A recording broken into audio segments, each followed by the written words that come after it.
Hello दोस्तों, good morning. स्वागत है एक बार फिर से आप सभी का एमजेटी एजुकेशन में। दोस्तों आज है 18 अक्टूबर और आज की वीडियो में हम लोग बात करेंगे 18 अक्टूबर 2023 के मोस्ट इंपोर्टेंट करंट अफेयर के क्वेश्चंस के बारे में। तो वीडियो अगर पसंद आएगी तो लाइक और शेयर जरूर करना। आज बहुत ही अच्छे अच्छे इन्फॉर्मेटिव आपके लिए रिवीजन पॉइंट्स लाए गए हैं, तो आप वीडियो में एंड तक बने रहिए। आपका रिवीजन भी साथ साथ होता चलेगा। जो भी जरूरी स्टैटिक जीके होगा वो भी मैं आपको बताऊंगा। तो शुरू करते हैं कल के क्विकली रिविजन से, फिर बढ़ेंगे आज की करंट अफेयर की तरफ। तो कल हम लोगों ने पढ़ा था विश्व खाद्य दिवस मनाया जाता है 16 अक्टूबर को। इसके अलावा दोस्तों अभी हाल ही में एस जयशंकर प्रसाद जी ने वियतनाम में जाकर के रविन्द्रनाथ टैगोर जी की प्रतिमा का अनावरण किया था। पंजाब का एक गांव है नवापिंड सरदारा, इस गांव को सर्वश्रेष्ठ पर्यटन गांव का पुरस्कार मिल चुका है। और अभी हाल ही में शिक्षा मंत्रालय ने छात्रों के लिए one nation one student ID शुरू किया है। इसके अलावा इरेडा के नए वित्त निदेशक बन गए हैं बीके मोहंती। गोवा के काजू कर्नेल को जीआई टैग अभी रिसेंटली दिया गया है।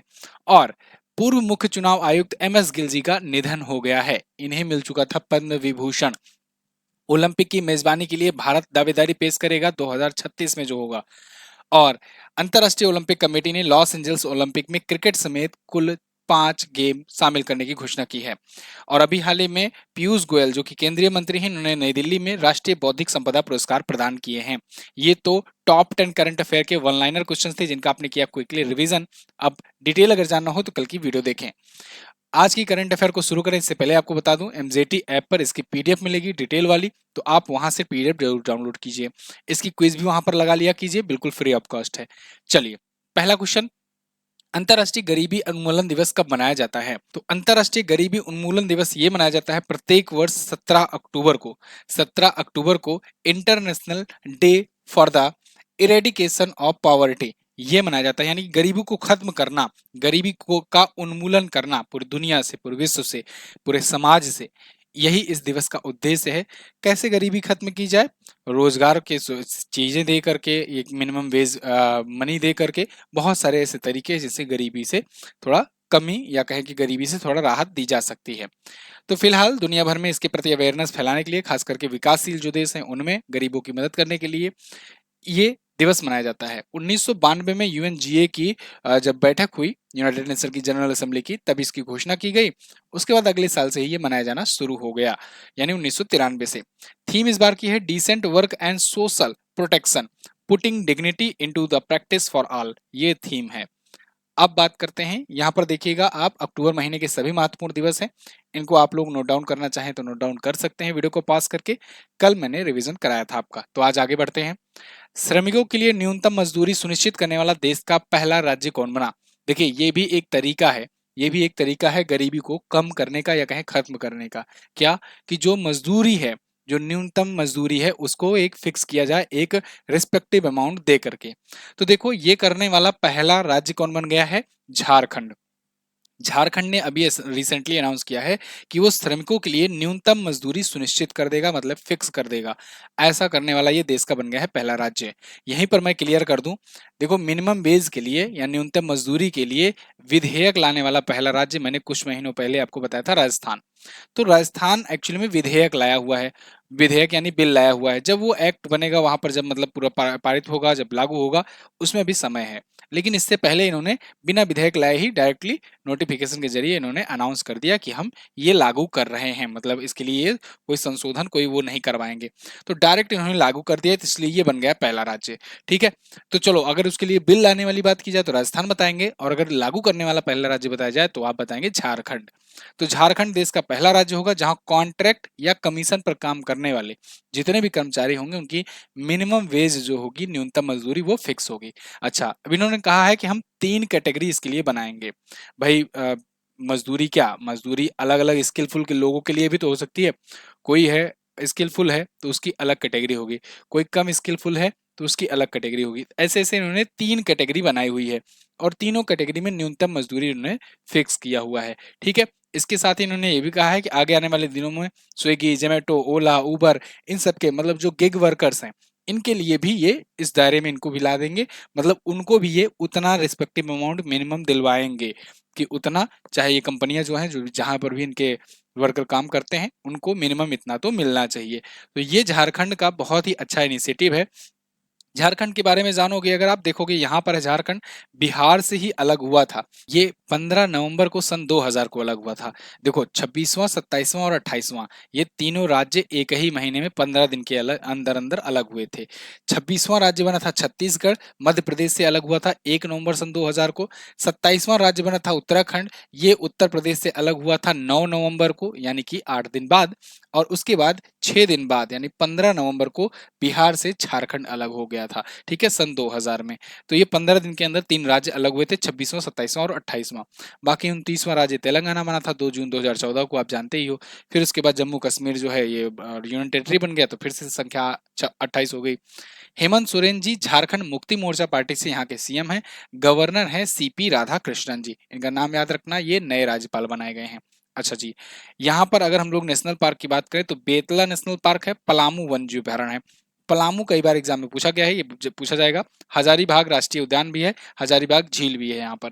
इसके अलावा लोक नृत्य में संथाल, झूमर, पाइका, फगुआ, छाऊ, भाजा, सरहुल यहाँ पर भी मनाया जाता है। सरहुल कई बार एग्जाम में पूछा गया है, तो ये आप ध्यान रखोगे, ठीक है। चलिए जी, ये अपना बॉर्डर किससे किससे लगा रहा है? वेस्ट बंगाल से, उड़ीसा से, छत्तीसगढ़ से, उत्तर प्रदेश से और बिहार से। रांची इसकी राजधानी है। और मैंने आपको बताया था कि कौन सा ऐसा राज्य है जिसकी राजधानी कर्क रेखा, राजधानी पर कर्क रेखा होकर जाती है। तो आप बताएंगे झारखंड वो इकलौता ऐसा राज्य है जिसकी राजधानी से होकर कर्क रेखा गुजरती। ये क्वेश्चन पूछा गया है पीसीएस एग्जाम में। अगला, प्रधानमंत्री मोदी जी ने कहां पर ग्लोबल मैरीटाइम इंडिया समिट 2023 का उद्घाटन किया है? तो पीएम मोदी जी ने अभी हाल ही में ग्लोबल मैरीटाइम इंडिया समिट इसका उद्घाटन किया है मुंबई में, क्योंकि ये आयोजन मुंबई में किया गया। 17 तारीख से 19 तारीख तक ये आयोजन किया जा रहा है, the global maritime India summit. Maritime मतलब होता है समुद्री, ग्लोबल मतलब वैश्विक। तो इसका तीसरा संस्करण है, दो संस्करण इससे पहले हो चुके हैं। पहला संस्करण तो 2016 में हुआ था, दूसरा संस्करण 2021 में, और अभी तीसरा संस्करण हो रहा है 2023 में। तो तीसरा संस्करण ये है, मुंबई में हो रहा है। देश का सबसे बड़ा समुद्री ये कार्यक्रम है, और इस पर बंदरगाह को या कहें बंदरगाह के माध्यम से जो होने वाले व्यापार हैं इन सबको कैसे बढ़ाया जाए, इसके लिए जो भी इससे रिलेटेड थिंक टैंक हैं वो आएंगे, समिट में हिस्सा लेंगे। 19 अक्टूबर तक ये चलेगा। क्लियर? अब देखो ये है समिट, सम्मेलन। तो हम लोग रिकॉल करेंगे जो पिछले दिनों में कुछ सम्मेलन हुए हैं प्रमुख। जैसे जैसे अभी 9वीं G20 संसदीय अध्यक्ष शिखर सम्मेलन हुआ, जिसे हम लोग P20 यानी पार्लियामेंट्री 20 के नाम से जाने। तो इसका आयोजन अभी नई दिल्ली में हुआ। नई दिल्ली में कहां पर? यशोभूमि में। ध्यान रखना, G20 हुआ था भारत मंडपम में, और ये P20 हुआ यशोभूमि में, ठीक है। हैवा का इंटरनेशनल होम टेक्सटाइल शिखर सम्मेलन वाराणसी उत्तर प्रदेश में हुआ। 13वां हिंद प्रशांत सेना प्रमुखों का सम्मेलन नई दिल्ली में हुआ। और पहला वैश्विक हल्दी सम्मेलन यानी कि ग्लोबल टर्मरिक सम्मेलन ये मुंबई में हुआ। अंतर्राष्ट्रीय वकीलों का ये पहला सम्मेलन था, नई दिल्ली में हुआ, इसका भी उद्घाटन पीएम मोदी ने किया था। 43वां आसियान शिखर सम्मेलन जकार्ता इंडोनेशिया में हुआ। ब्रिक्स का शिखर सम्मेलन ये जोहानसबर्ग में हुआ, साउथ अफ्रीका में, 15वां संस्करण था। इस बार 6 नए देश शामिल किए गए हैं। अंतर्राष्ट्रीय शिक्षा शिखर सम्मेलन ये दुबई में हुआ है। इसके अलावा 5वें विश्व कॉफी सम्मेलन ये हुआ है बेंगलुरु में। बिल्कुल याद होना चाहिए, ये जैसे मुझको पढ़ाते पढ़ाते याद हो गया, आपको भी डेली रिवीजन करते करते याद हो जाना चाहिए। बिल्कुल मत भूलना, बहुत इंपॉर्टेंट है। जितने भी सम्मेलन है मैं अलग अलग तोड़ तोड़ करके आपको रिविजन पॉइंट देता जा रहा हूँ, जिससे आप डेली करंट अफेयर के माध्यम से ही 6 महीने 7 महीने का भी करंट अफेयर याद करते रहो, वो भी टॉपिक बाई टॉपिक। तो आप देख तो रहे हो डेली करंट अफेयर, लेकिन साथ ही साथ आप पिछले 6 महीने का भी रिवीजन करते चल रहे हो। इसीलिए मैं कहता हूं कि मेरी कोई वीडियो देखो या ना देखो, डेली करंट अफेयर की जरूर देख लिया करो। ये बूस्टर है, समझ लो, हर प्रकार का इसमें कवरेज है। अगला, अक्टूबर 2023 में मणिपुर हाईकोर्ट का मुख्य न्यायाधीश कौन बनाया गया? तो देखो मणिपुर हाईकोर्ट के नए चीफ जस्टिस बने हैं, और ये बने हैं कौन? ये बने हैं सिद्धार्थ मृदुल जी। सिद्धार्थ मृदुल आपको यहां पर दिख रहे हैं, ये जस्टिस सिद्धार्थ मृदुल थे, अब ये हो गए चीफ जस्टिस सिद्धार्थ मृदुल। जस्टिस कहाँ के थे? ये थे दिल्ली हाई कोर्ट में। दिल्ली हाई कोर्ट में इस टाइम पर ये बहुत ही वरिष्ठ के रूप में, मतलब कि सबसे सीनियर ये चल रहे थे। तो दिल्ली हाई कोर्ट से इनको प्रमोट करके मणिपुर हाई कोर्ट का चीफ जस्टिस बना दिया गया है। अच्छा जी, ये अभी एक बहुत ही चर्चित केस था, बहुत ही चर्चित केस, अगर आपको याद हो, बाटला हाउस कांड, इस मूवी भी वगैरह बन चुकी है। तो उसका जो मुख्य आरोपी था आरिज खान, इसको मौत की सजा जो सुनाई गई थी, इसकी मौत की सजा को उम्र कैद की सजा में बदलने का जो फैसला दिया था वो इन्होंने ही दिया था। ठीक है, तो इसके लिए भी ये जाने जाते हैं। तो फिलहाल अब मणिपुर हाई कोर्ट के ये होंगे चीफ जस्टिस सिद्धार्थ मृदुल जी। क्लियर। मणिपुर आया है, तो मणिपुर अगर आप देखना चाहोगे इंडिया के मैप में यहाँ पर है मणिपुर। पिछले महीनों में बहुत ज्यादा ये चर्चे में रहा था, इस पर मैंने वीडियो भी दी हुई है, क्यों कॉन्फ्लिक्ट चल रहा था, विवाद का कारण क्या था, आप सर्च करके देख सकते हो। फिलहाल मणिपुर की राजधानी है इम्फाल। वैसे तो है बहुत ज्यादा खूबसूरत स्टेट, लेकिन यहाँ पर अभी पिछले महीनों से काफी यहाँ पर प्रॉब्लम्स चल रही हैं। अब देखो यहाँ पर किसके किसके बीच में हुआ है कॉन्फ्लिक्ट, ये आपसे पूछा जा सकता है एक नंबर में। तो आप बताएंगे यहाँ पर मणिपुर में एक यहाँ पर मेइतेई कम्युनिटी है, इसकी लड़ाई चल रही थी किससे, कुकी और नागा से। ठीक है, तो ये याद रखना, ये पूछा जाएगा, ये दोनों जनजातियां हैं और इनको लेकर के कॉन्फ्लिक्ट हुआ था। कारण क्या है मैंने वीडियो में बनाया हुआ है, बताया हुआ है, आप देख सकते हो। मणिपुर अपना देखो बॉर्डर किससे शेयर करता है, ऊपर नागालैंड से, नीचे मिजोरम से, इधर असम से, और इस साइड में ये म्यांमार से अपना बॉर्डर शेयर करता है। N Biren Singh ji BJP party से यहाँ के सीएम है, अनसुईया उइके जी यहाँ की गवर्नर है। यहीं पर लोकटक झील है। लोकटक झील जब भी आए तो कीबुल लामजाओ नेशनल पार्क भी आपको पता होना चाहिए, क्योंकि कीबुल लामजाओ नेशनल पार्क इसी लोकटक झील के ऊपर है, और इसीलिए इसे कहते हैं दुनिया का इकलौता तैरता हुआ नेशनल पार्क। ठीक है, तो ये झील के ऊपर है। लोकटक झील जो है ये समझ लो कि यहाँ का प्रमुख झील है, और इसी के ऊपर कीबुल लामजाओ नेशनल पार्क है। लोसी झील यहाँ पर है, सिरोही राष्ट्रीय उद्यान भी है। तुजू दर्रा ये भी कई बार एग्जाम में पूछा गया है, इसको याद रखना। मणिपुरी नृत्य, मणिपुरी यहाँ पर इम्फाल, कांगड़ा पैलेस बहुत प्रमुख चर्चित स्थल है, बाकी सब मैंने बता दिया है। 16 जिले हैं, 60 विधानसभा में सीटें हैं, इसके अलावा 2 लोकसभा में और 1 राज्यसभा में यहाँ से सीट जाती है। अगला क्वेश्चन, हाल ही में इसरो ने स्पेस ऑन व्हील्स प्रदर्शनी के लिए किसके साथ समझौता किया है? तो दोस्तों इसरो का बहुत ही चर्चित एक प्रोग्राम है स्पेस ऑन व्हील्स। तो इसके लिए अभी हाल ही में इसरो ने समझौता किया है किसके साथ? विज्ञान भारती के साथ, या कहें जिसे शॉर्ट फॉर्म में विभा कहा जा रहा है। विभा यानी विज्ञान भारती के साथ समझौता किया है, और कुछ इस प्रकार से स्पेस ऑन व्हील्स चलाया जा रहा है। स्पेस ऑन व्हील्स प्रोग्राम है क्या? कुछ इस प्रकार से ये चलता फिरता इसरो का एक यान तो नहीं कहेंगे, इसरो तो यान भी भेजता है, एक चलता फिरता रोड पर एक वाहन होगा, और इसमें ना स्पेस से जुड़ी चीजें, स्पेस से जुड़ी नॉलेज ये दी जाती है, बच्चे हों या सीनियर पर्सन भी हों, तो उनको यहाँ पर स्पेस एक्सप्लोरेशन के बारे में कि इसरो काम कैसे करता है या क्या क्या काम करता है, अंतरिक्ष हमारा कैसा है, इन सब के बारे में ये जानकारी देता है। तो इससे अवेयरनेस फैलती है, साथ ही साथ एक एक्साइटमेंट बढ़ती है लोगों की, बच्चों की, जो छात्र हैं उनको उनको थोड़ा सा इंटरेस्ट उनके अंदर आता है कि हमें भी आगे चल करके साइंटिस्ट वाले में जाना है, इस फील्ड को चुनना चाहिए। तो ऐसे में इसरो की मदद होगी, क्योंकि जब तक क्यूरियोसिटी बचपन में नहीं जनरेट किया जाएगा तब तक वो जवानी में आते आते आग में नहीं बदलेगा, और वो इसरो के साइंटिस्ट के रूप में नहीं बन पाएगा। इसीलिए यहाँ पर देखो यही अंतर है, पाकिस्तान वाले बचपन से ही बंदूक पकड़ना सिखाते हैं कि जिससे बड़े होते होते वो प्रॉपर आतंकवादी बन जाए। यहाँ पर स्पेस टेक्नोलॉजी के बारे में सिखाया जा रहा है कि आओ साइंटिस्ट हमें बनाना है आपको, ये अंतर है। और इसी वजह से सही कहा जाता है कि चांद पर हमारा झंडा है और उनके झंडे पर चांद है। फिलहाल अरुणाचल प्रदेश के पूर्वी सियांग जिले तक जाने के लिए डिजाइन किया गया है इसे। स्पेस ऑन व्हील्स प्रदर्शनी है ये, तो पासीघाट में इसकी शुरुआत हुई है और उसके बाद ये कई जगहों पर जाएगा। तो इसके लिए विज्ञान भारती के साथ इसरो ने डील करी हुई है। इसरो यानी कि इंडियन स्पेस रिसर्च ऑर्गेनाइजेशन, स्थापना इसकी 15 अगस्त के दिन 1969 को हुई थी। मुख्यालय इसका बेंगलुरु में है, और इसके जो अध्यक्ष हैं वो हैं एस सोमनाथ जी इसके अध्यक्ष हैं। अगला, हाल ही में किसे संयुक्त राष्ट्र में भारत का अस्थायी प्रतिनिधि चुना गया है, नियुक्त किया गया है? तो ये इंपॉर्टेंट क्वेश्चन है। अभी हाल ही में दोस्तों अरिंदम बागची जी ये दिख रहे हैं आपको, इन्हें संयुक्त राष्ट्र के जिनेवा में और जो प्रमुख अंतर्राष्ट्रीय संगठन हैं उनका अन्य अंतर्राष्ट्रीय संगठनों में भारत का अस्थायी प्रतिनिधि नियुक्त किया गया है। ध्यान रहे, जिनेवा में संयुक्त राष्ट्र और अन्य अंतर्राष्ट्रीय संगठनों का इन्हें प्रमुख नियुक्त किया गया है। अभी एक चीज है मैं बताऊंगा आगे। भारतीय विदेश सेवा के ये 1995 बैच के अधिकारी हैं बागची साहब। 2020 में विदेश मंत्रालय में उनके स्पोक पर्सन के रूप में काम कर रहे थे। अच्छा जी, किसकी जगह पर आए हैं? इंद्रमणि पांडे की जगह पर। अच्छा, एक चीज और आपको अगर याद हो तो मैंने कई बार आपको बताया है रुचिरा कंबोज के बारे में। रुचिरा कंबोज जी क्या है? रुचिरा कंबोज यूएनजीए में, यानी कि संयुक्त राष्ट्र में, यूएनओ में कह सकते हैं, यूएनओ में भारत की स्पोक पर्सन या कहें कि स्थायी प्रतिनिधि है, भारत को रिप्रेजेंट करती हैं। ये जिनेवा में संयुक्त राष्ट्र और अन्य अंतर्राष्ट्रीय संगठनों के प्रतिनिधि हैं। दोनों में थोड़ा सा अंतर है, दोनों को याद रखना, दोनों का नाम इंपॉर्टेंट है। अब यहाँ पर कुछ देशों में राजदूत, क्योंकि आईएफएस जो होते हैं मोस्टली राजदूत भी नियुक्त किए जाते हैं, ये भी पहले राजदूत थे, ये क्रोएशिया में राजदूत रह चुके हैं, श्रीलंका में उप उच्चायुक्त रह चुके हैं। तो कुछ और राजदूत के नाम हम लोग लिंक करके रिवाइज कर लेते हैं।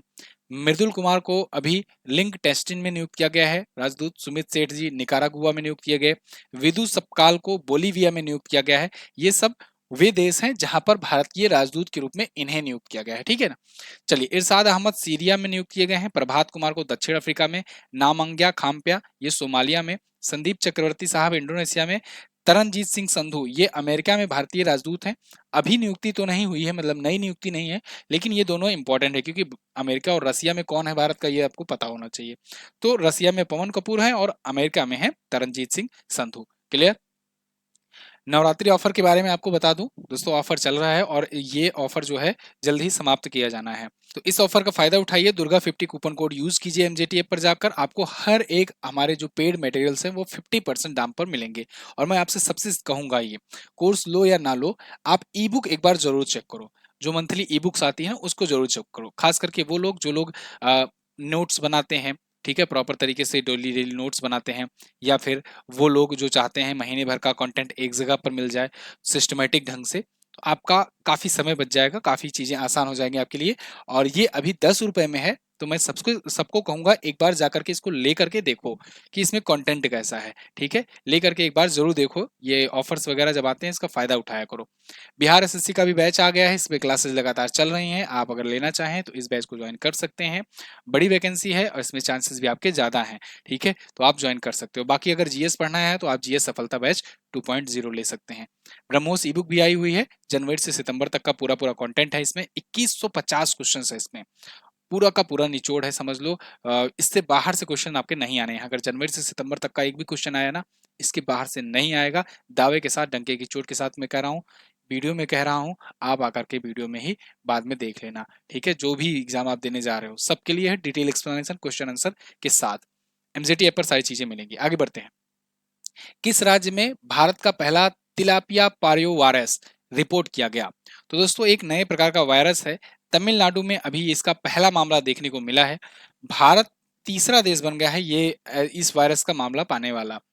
पहला मामला चाइना में यूजुअली जैसे मिलता है, दूसरा मामला मिला थाईलैंड में, और तीसरा मामला भारत में मिला है। प्रोड्यूसर ही रहता है, पहले अपने यहाँ चेक करता है, उसके बाद दूसरे के यहाँ चेक करता है, उसके बाद फिर भारत में और अमेरिका में जाकर लॉन्च करता है। तो फिलहाल तिलापिया पारियो वायरस है ये, और कुछ इस प्रकार से होता है। और ये खबरों में इसलिए है, मछलियों से भी इसका संबंध बताया जा रहा है। इस बार मछली से बनाए हुए हैं ये लोग। तो ये एक छोटा अविकसित और सिंगल स्टैंडर्ड डीएनए वाला एसएसडीएनए वाला वायरस है। उतना ज़्यादा घातक तो नहीं है अभी, लेकिन ये प्रॉब्लम तो करता ही है। जैसे जैसे ये गलफड़ों में, हृदय में, मस्तिष्क में, यकृत में, अग्न्याशय में, प्लीहा, आंत, गुर्दे, आंख, मांसपेशियां, इन सब में ये पाया जा सकता है, वहां सब जगह ये काम कर सकता है। तो ये टीआईपीवी की घटना की रिपोर्ट भारत में आने वाली, भारत देश बनने वाला तीसरा देश है। पहला मामला 2019 में चीन में आया था, दूसरा मामला थाईलैंड में आया था। देखो, दो दो साल का गैप भी रख रहे हैं लोग, 2019, 2021 और 2023, ठीक है। तो यहाँ पर हो गया, आपको पता होगा वुहान शहर से ही कोविड वायरस निकला था, पहले सबसे पहली बार वुहान शहर में पाया गया। और ऐसे बहुत सारे वायरस, उसके बहुत सारे वेरिएंट भी वहीं से देखने को मिले। तमिलनाडु आया है, तो तमिलनाडु में हम लोग रिवीजन कर लेते हैं। अच्छा, एक चीज और, वैसे अमूमन भारत में वायरस जब आते थे, वायरस का जब पहला मामला मिलता था तो वो केरल में मिलता था। इस बार तमिलनाडु में मिला है, तो इस बार इसको याद रखिएगा, ठीक है। एग्जामिनर कंफ्यूज करने के लिए आपको जरूर केरल ऑप्शन में देगा। चलिए, तमिलनाडु और पुडुचेरी में सागर परिक्रमा हुआ और अभ्यास है ये। इसके अलावा तट मंदिर भारत का पहला हरित ऊर्जा पुरातत्व स्थल घोषित किया गया। इसे शक्ति 2023 नाम का मेगा कार्यक्रम यहीं पर हुआ कलपक्कम में। कलेगनार मगलीर उरीमलाई थोताई ठट्टम योजना जो है यहाँ का है। सलेम सागो साबुदाना को जीआई टैग मिला। मुख्यमंत्री नाश्ता योजना 2.0 शुरू किया गया। नीति आयोग के एक्सपोर्ट प्रिपेयर्डनेस इंडेक्स में ये टॉप पर है। और चेन्नई में भारत का पहला नाइट स्ट्रीट रेसिंग सर्किट भी खोला गया है। तमिलनाडु यहाँ से आप देख सकते हो, अभी मैंने रिवीजन कराया था, तो आप स्क्रीनशॉट ले लीजिए। आज हम लोग नहीं पढ़ करके रिवीजन करेंगे, आगे बढ़ेंगे। कहाँ का महिला पुलिस स्टेशन आईएसओ प्रमाणन प्राप्त करने वाला भारत का पहला महिला पुलिस स्टेशन बना? ध्यान रहे इसमें, भारत का पहला महिला पुलिस स्टेशन की बात की जा रही है। तो ये बना है दोस्तों भोपाल में। भोपाल भोपाल भारत का पहला महिला पुलिस स्टेशन यहाँ पर आईएसओ सर्टिफिकेशन पाने वाला बन गया है। यहाँ पर भी आप आर्टिकल के माध्यम से भी चीजों को देख पाओगे आप लोग। तो 3 साल के लिए ये आईएसओ सर्टिफिकेट जारी किया गया है। आईएसओ मतलब कि अंतर्राष्ट्रीय मानकीकरण संगठन यानी इंटरनेशनल स्टैंडर्डाइजेशन ऑर्गेनाइजेशन। तो इसके द्वारा ये सर्टिफिकेट दिया गया है भोपाल के महिला थाना को। अब पहली महिला ये बात आई है क्योंकि ये पहले महिला थाना बना है, तो हम लोग पहली महिला से कुछ चीजें रिवाइज कर लेते हैं। जया वर्मा सिन्हा जी, इनका नाम याद रखना आप। रेलवे बोर्ड की पहली महिला अध्यक्ष बनी हुई हैं। ये बहुत ज्यादा इंपॉर्टेंट है क्योंकि 118 साल के इतिहास में इंडियन रेलवे के पहली बार कोई महिला को रेलवे बोर्ड का अध्यक्ष बनाया गया है। सुधा मूर्ति जी ग्लोबल इंडियन अवार्ड पाने वाली ये पहली महिला बन गई हैं। गीतिका श्रीवास्तव को पाकिस्तान में भारतीय मिशन की पहली महिला प्रमुख नियुक्त किया गया है। सोनाली घोष या काजीरंगा राष्ट्रीय उद्यान की पहली महिला फील्ड निदेशक बनी है। कैप्टन अभिलाषा बराक भारतीय सेना की पहली महिला लड़ाकू एविएटर बनी है। रितु खंडूरी ये उत्तराखंड विधानसभा की पहली महिला स्पीकर बनी है। माधवीपुरी बुच ये सेबी की पहली महिला प्रमुख बनी थी। और केतनजी ब्राउन जैक्सन ये अमेरिकी सुप्रीम कोर्ट की पहली अश्वेत महिला जज बनी थी। ठीक है, चलिए अगला। हाल ही में किस अंतरिक्ष एजेंसी ने साइकी नामक अंतरिक्ष यान लॉन्च किया है? ये भी इंपॉर्टेंट है। तो अभी हाल ही में नासा ने एक साइकी नाम का एक अंतरिक्ष अभियान लॉन्च किया है। ये क्या है इसको समझिए। देखो साइकी जो है ना, ये बेसिकली एक एस्टेरॉइड के लिए मिशन है। ये एस्टेरॉइड के लिए मिशन मतलब जहां एस्टेरॉइड होते हैं उनके बारे में ये पता लगाएगा। एस्टेरॉइड कहाँ होते हैं, क्षुद्र ग्रह कहाँ होते हैं? तो क्षुद्र ग्रह होते हैं दोस्तों मंगल और बृहस्पति के बीच में। बहुत छोटे छोटे ग्रहों का एक मतलब कि टुकड़ों का एक बेल्ट पाया जाता है, उन्हें क्षुद्र ग्रह कहते हैं। एक्चुअली में वो भी सूर्य का ही चक्कर लगा रहे होते हैं, इसलिए हम लोग उन्हें एस्टेरॉइड यानी क्षुद्र ग्रह कहते हैं। तो इनका अध्ययन करने के लिए ये मिशन लॉन्च किया है। अब इसमें से ही एक एस्टेरॉइड है साइकी। उसी साइकी एस्टेरॉइड को ही ये जा करके क्या करेगा, अन्वेषण करेगा या कहीं उस पर रिसर्च करेगा। तो इसीलिए नासा ने इसका नाम भी, मिशन का नाम भी साइकी ही रख दिया है। तो ये वहां पर ये चेक करेगा कि ये जो एस्टेरॉइड है ये मेटल रिच एस्टेरॉइड है कि नहीं है। अगर मेटल रिच एस्टेरॉइड है तो फिर बताइए इसमें कितना ज्यादा मेटल है। मतलब कहीं मेटल जो है वो रॉक से ज्यादा तो नहीं है, मतलब जो पत्थर से ज्यादा तो मेटल नहीं है। रॉक ज्यादा है कि मेटल ज्यादा है ये पता लगाएगा इस एस्टेरॉइड पर। तो साइकी नाम का है। अच्छा कुछ नासा की बात करें अगर, तो अभी पार्कर प्रोब ने, आपको मैंने बताया था 6,35,000 किलोमीटर प्रति घंटे की स्पीड प्राप्त की थी सोलर पार्कर प्रोब ने, जो कि सूर्य की तरफ जा रहा है। सूर्य के सबसे नजदीक पहुंचने वाला, आज तक सबसे नजदीक पहुंचने वाला ये इकलौता यान है सोलर पार्कर प्रोब इसरो का, ये भी ध्यान रखना। इसरो ने दोस्तों अभी याद हो आपको डार्ट मिशन किया था, इस पर भी मैंने आपको वीडियो दी थी। DART mission double asteroid redirection test. इसमें इन्होंने ये चेक किया था कि एस्ट्रॉइड अगर कोई आ रहा है तो कैसे हम मिसाइल मार करके उसको रीडायरेक्शन कर सकते हैं। ये भी सक्सेसफुली टेस्ट कर लिया था नासा ने। आगे, किस क्षेत्र में नोबेल पुरस्कार से पुरस्कृत फिनलैंड के पूर्व राष्ट्रपति मार्टी अहतिसारी का निधन हो गया? तो मार्टी अहत सारी जी ये चल चुके हैं, सॉरी बोल चुके हैं। इन्हें मिला था शांति के क्षेत्र में नोबेल पुरस्कार। ये फिनलैंड के पूर्व राष्ट्रपति थे, तो इन्हें शांति के क्षेत्र में नोबेल पुरस्कार मिला हुआ था। ये थे अहतिसारी। ठीक है, इन्होंने क्या क्या काम किया, मतलब क्यों इनको नोबेल मिला, इनका काम तो देखो। 2008 में वैसे इनको नोबेल शांति पुरस्कार मिला था, नोबेल पीस प्राइज मिला था।